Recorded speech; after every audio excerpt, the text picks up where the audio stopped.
Hi everybody, it's Amy at Crafty Cat. So today we're going to make a pocket, and it is one that I have done before, but I haven't done it in a really long time. So what you need is 2 book pages, and I'll give you the measurements of mine just so that you know what size they are. You don't have to have this size, you can have whatever size depending on the journal that you're making. These are about 9 1/4 by, we're going to say 5 3/4. I'm going to cut some off, so that really isn't going to matter. But the first thing I'm going to do is take the 2 book pages and glue them together. So how you all doing? I hope you're having a good day. I'm having a good day, just, you know, getting some stuff done and all that jazz. Nothing exciting happening. We just had a busy gardening weekend, which is what I mentioned in my last little short video. Sorry, that was kind of a shorty, but I wasn't sure how else to do it with all the show and tell, you know. It wouldn't have given me much time to make anything, so I decided to just do it as a separate video. But I knew you guys want to see all the goodies, so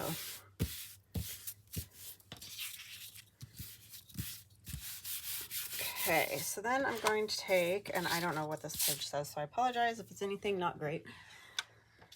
Okay, so I'm just going to take this rough edge off because, you know, obviously I don't really want a rough edge, and it would probably be better to wait until the glue dries, but because we're doing a video, I'm just going to go ahead and cut it.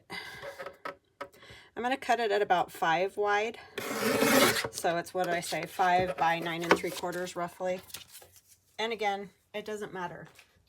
You can make these any size you want. And so then I'm just going to eyeball it and fold it up. Let's go up a little bit more.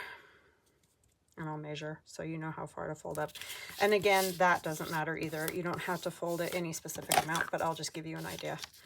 2.5 inches roughly is my fold up piece here. And then we're going to take and just put fabric all over the back part of this. And I'm just going to use all different fabrics that, you know, scraps that I have floating around. Some will be stuff you guys have seen before. Well, you've probably seen it all, but anyway. Some of it's going to be the stuff that Karen sent me. So, yeah. And I'm just going to go this way and that way. And I just use my glue stick to tack it down. You can use Fabri-Tac if you want, or you know, especially if you're going to not sew it. I'm going to sew it, so the glue stick works fine just to hold it there until it gets stitched. But if you want to glue it, you know, like that's all you want to do, you don't want to mess with stitching, then you can just Fabri-Tac it, and then it should stay where it's at.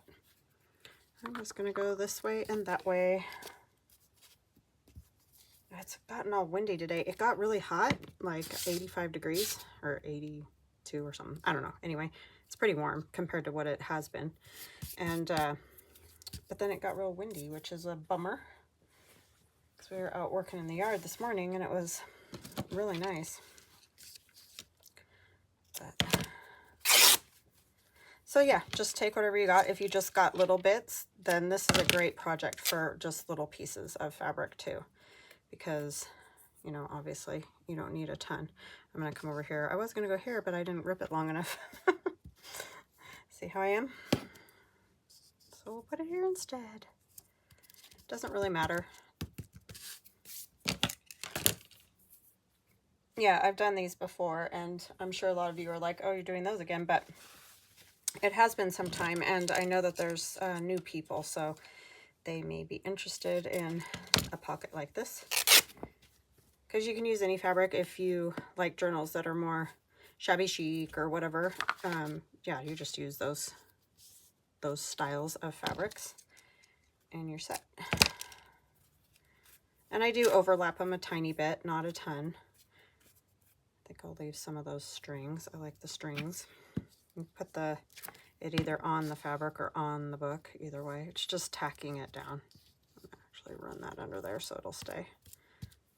And I'll probably add other strings and stuff too to it. I need to grab another piece of fabric.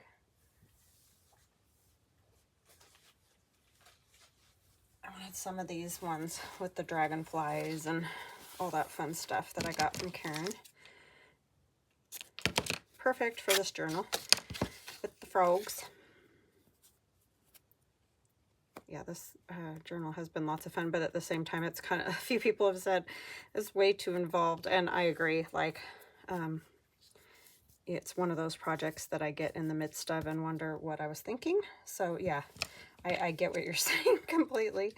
It is kind of crazy of me, but that's what I do for some reason.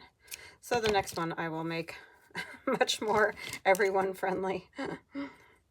But sometimes you gotta try something, you know, a challenge, and see what you come up with. And it definitely has been that. Okay, so I want this piece to go under along the edge, and then I'll just put another little something over there. And you can plan these out more, you know, like lay everything out and figure out how long you need your pieces of fabric. You don't have to do it all willy-nilly like I do. It's just the way I like it, so. But definitely do it how you like. I don't need this long. I tend to do everything a little willy-nilly. And I will be inking around the edge right there because I did miss it a bit. And let's put a piece of this other green.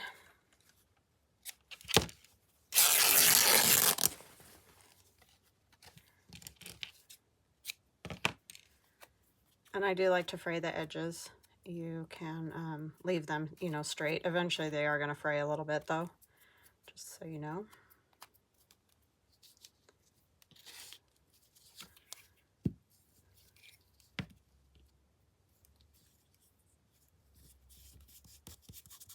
I'll go ahead and trim that one just a little bit. It's kind of long.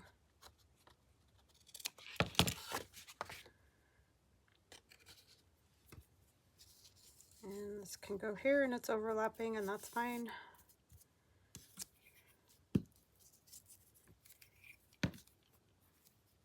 The good part about putting the glue down and, you know, just going along and tacking other stuff down is then it's got some time to dry more too than if you know, tried to like put a few pieces on and stitch it, and, which would make no sense, I know, but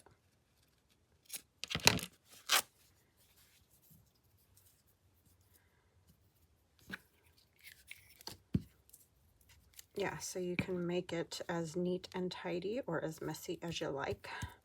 I, of course, kind of like it a little bit grungy, well, especially like for this journal. It just seems to fit real well with it.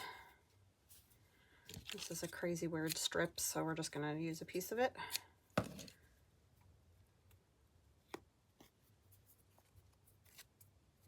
But it was super nice weather for sure to work out in the yard. That was awesome. So I hope a lot of you are having nice weather and got a chance to get out and do something in the outdoors.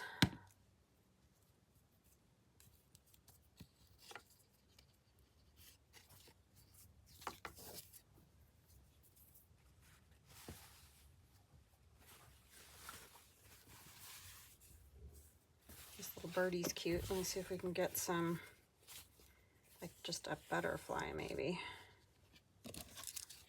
Okay, I am back. So you can see I've stitched a whole bunch right there to hold that fabric and threads down. I've stitched around the outside, but first, before I stitched around the outside, I went around and stitched, you know, all these places, and you can see better on the back. So I went around all the little pieces of fabric that I glued on. And I didn't mean to clip this corner, but I did when I snipped a string, so I snipped this corner too. Oh my goodness, sometimes, you know. So anyway, yeah, you just stitch all over the place and make sure, you know, you stitch everything on your pocket that you want on your pocket before you sew it down, because otherwise, you know, obviously you're not going to have a pocket anymore if you sew across here. So do all the stitching on the pocket before you stitch it together so that you don't get closure pocket. I mean, I know you guys know that, but I just like to say it so that there's no confusion. So then we're going to take one of our tags, and this is from my Croak digital download. And I want to tell you guys, go over and check out Tammy. at Frou-frou Studio, and I have mentioned her before, and she has sent me some things, and I've put her information in the description box, which I will do again. But she is making a journal using my Ribbit and Croak digital downloads.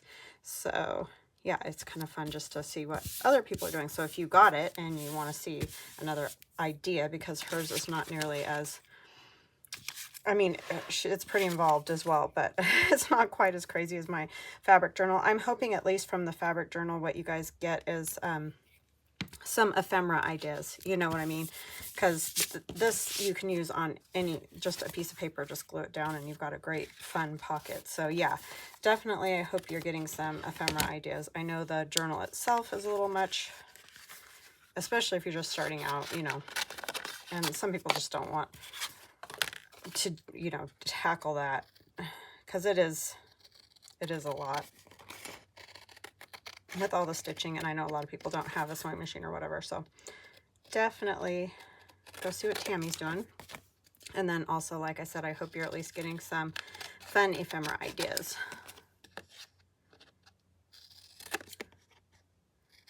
And the next journal I do won't be quite this involved or take me this long.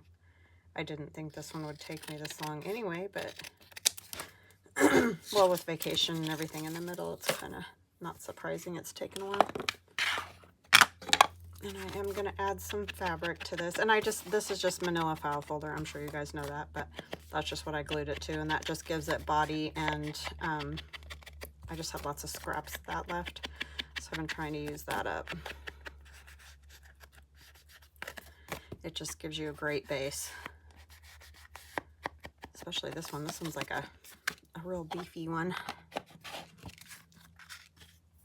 And I have some of the bits of fabric that might look cute. Kind of just like that. Like that. And then maybe a little bit smaller strip of this. Across there, and I will stitch that. I think I am going to make that just a tiny bit shorter. It's a little wow. I like the strings. That one might be a little long.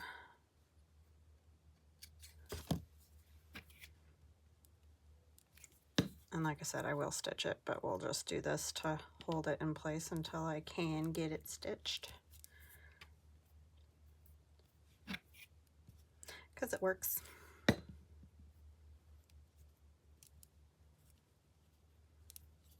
I'm going to squish it a little bit, just so it's not so straight sticking out there. I think that'll be good.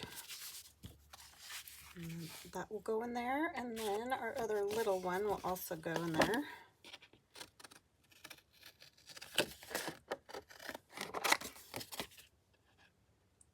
Yeah, I have these from cutting off of making journals using manila file folders, and I think that's what my next journal will be. I'll probably even do one of the pockets using a manila file folder that the journal goes into. Those are fun to make and decorate the pocket too. These are both from the Croak digital download. The one with all the toads, or mostly toads anyway. Okay.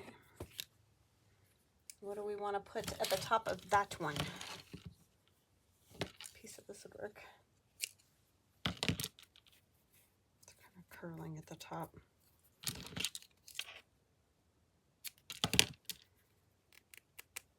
Maybe.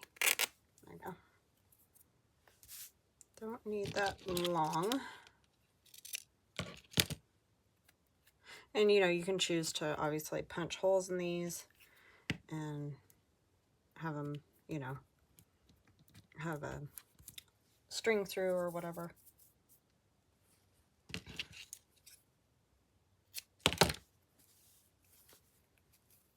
Oh, this piece of fabric will rip. Well, it's probably just my hands. It's like, how about no? Okay. Just cut a piece off because it doesn't need to be that long.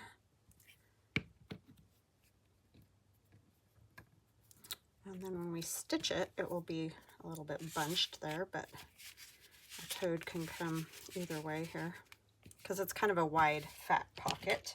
And then I'll show you where I'm going to put it. I've kind of taken some stuff out because I'm going to be stitching the whole thing together, and I'm just trying to figure all that out. So that's why all this stuff is just like piled here. I kind of have it pinned to get a start on that.